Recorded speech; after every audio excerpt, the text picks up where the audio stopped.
James Parker had always been the kind of man who wore his heart on his sleeve. He wasn't the quiet, reserved type of father you sometimes see in movies. He was expressive, loud in his joy, and unashamed to show just how much his family meant to him. To me, his wife, and to our children, Emily and Michael, that openness could sometimes feel overwhelming, but mostly, it was beautiful. His enthusiasm for life was infectious, and whenever he looked forward to something, the whole house seemed to hum with his energy. One of the moments that stands out most vividly in my memory was the day Emily got accepted into her dream college. She had poured herself into her studies, juggling late-night study sessions, a part-time job, and endless college applications. The day the acceptance letter arrived, James came home from work just as Emily tore open the envelope at the kitchen table. "I got in," she screamed, tears welling in her eyes.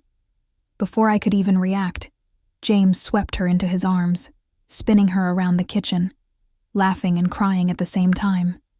"That's my girl," he shouted, his voice trembling. "Harvard? Can you believe it? My daughter is going to Harvard." Emily giggled through her tears, half embarrassed, half glowing. "Dad, stop. You're making it a bigger deal than it is." But we all knew it was a big deal. For James, this wasn't just about Emily getting into an Ivy League school. It was about every sacrifice he had made, every long hour he had worked to give his children opportunities he never had. James grew up in a small town in Ohio, the son of a factory worker and a homemaker. Though his parents had loved him dearly, they hadn't had the means to give him the life he dreamed of. He had worked his way up from a mechanic's apprentice to owning his own auto shop, all while ensuring Emily and Michael never lacked the support they needed. "James," I said gently, as he finally set Emily down, "let's not scare the neighbors with all the cheering." He grinned at me, wiping his eyes. "Let them hear. Let the whole world know my daughter did this." That was James. When he was proud, when he was thrilled, everyone around him felt it. Michael, our younger son, often teased him for being so emotional.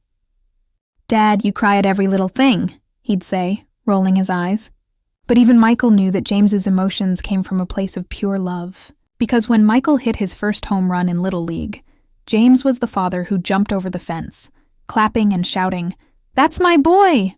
He was the dad who took a week off work just to drive cross-country with Michael to visit colleges, singing along with the radio and sharing stories of his own youth. James's excitement wasn't only reserved for big milestones. It was in the small everyday moments, too. When spring came and flowers began blooming in our front yard, he would call me outside, saying, "Sarah, look at this. Can you believe how beautiful this is?" When Emily baked cookies for the first time without burning them, he acted like she had won an award. When Michael fixed the lawnmower all by himself, James proudly shared the news with everyone at church the next Sunday. But the day of Emily's graduation was when I saw his joy at its peak. That morning, he woke at dawn, pacing around the kitchen in his suit, fussing over his tie. "Do you think she'll see us from the stage?" he asked me for the 10th time. "Should we sit closer?" "I want her to know we're right there," he added. I smiled, shaking my head. "James, relax. Emily knows you're her #1 fan." At the ceremony, when Emily's name was called, James leapt from his seat, clapping so loudly that people nearby turned to watch. His face shone with pride, and tears ran freely down his cheeks. When Emily walked toward us in her cap and gown, he hugged her so tightly she squealed, "Dad, I can't breathe." He kissed the top of her head and whispered, "I've been waiting for this moment my whole life." Later that evening, when we were alone, Emily confessed softly, "Mom, Dad's so excited about me all the time. I feel like I can't live up to it sometimes." I took her hand and squeezed it. "Honey, don't you see? He's not excited because he expects perfection. He's excited because he loves you. Every step you take makes him proud to be your dad."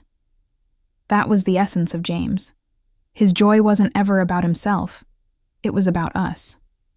When Michael got into the college of his choice, James reacted the same way, hooting, hollering, and calling friends to share the news.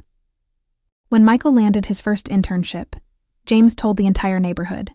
His happiness was pure, selfless, and rooted in love. Of course, life wasn't only triumphs. There were moments of heartbreak, too.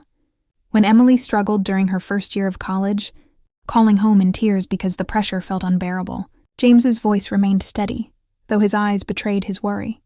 "You can do this. Baby girl," he told her over the phone. "You're stronger than you know. And even if you fall, we'll be right here to catch you."